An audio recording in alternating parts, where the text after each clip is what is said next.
Okay, I want to discuss something that was brought up on Dogma Debate, and I keep hearing this pop up a lot. And this is this idea that I just have to interpret Bible or just haven't reconciled Bible. That the problems with the Bible, problems with Bible and science, or problems with the Bible and horrible events, it's just you haven't reconciled it. That there's an explanation, a valid reason for it, and you just have to think about it or come to the conclusion about it. And that's how you prove the Bible and all this kind of stuff. And this is nonsense. This is just completely useless. I mean, it might help you feel better, and that's fine. But your interpretation of the Bible does not make that the way the Bible is. Just because you can reconcile Genesis with science does not mean that was the original intent. Does not mean that the Bible actually means that it took place billions of years or millions of years for Genesis 1. You got no evidence for that. Just your assertion that the Bible is true, so therefore you have to reconcile it. It may be possible, but as I've said before, when the Jews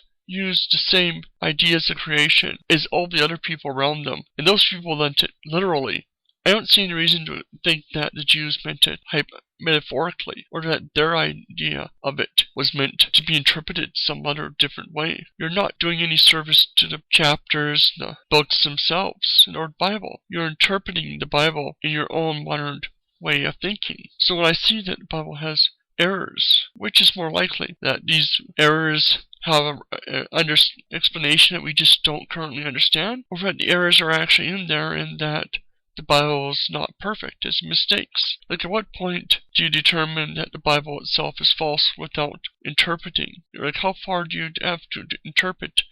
And how do you know your interpretation is right?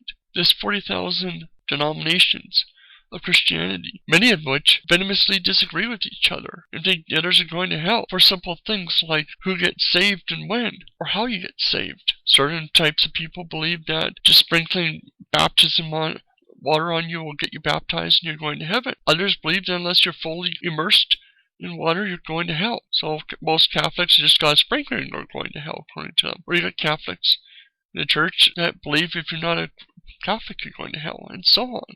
Those are not minor little disagreements. So if the Bible can be interpreted different ways and reconciled, well, when you've got 50,000 people having completely different ways to interpret something, how can you be sure that yours is right, especially when, in many cases, your interpretation, if it's the wrong way, could mean your very soul, depending on who's right? I want to hear any explanations from this with theists. Like, do you have any way of actually verifying when it's true? And no, the self-authenticating Holy Spirit is completely useless because everyone claims that and everybody has a different idea about the same verses. You can't prove it. And no, this isn't anything like science because you're claiming that you have a perfect source.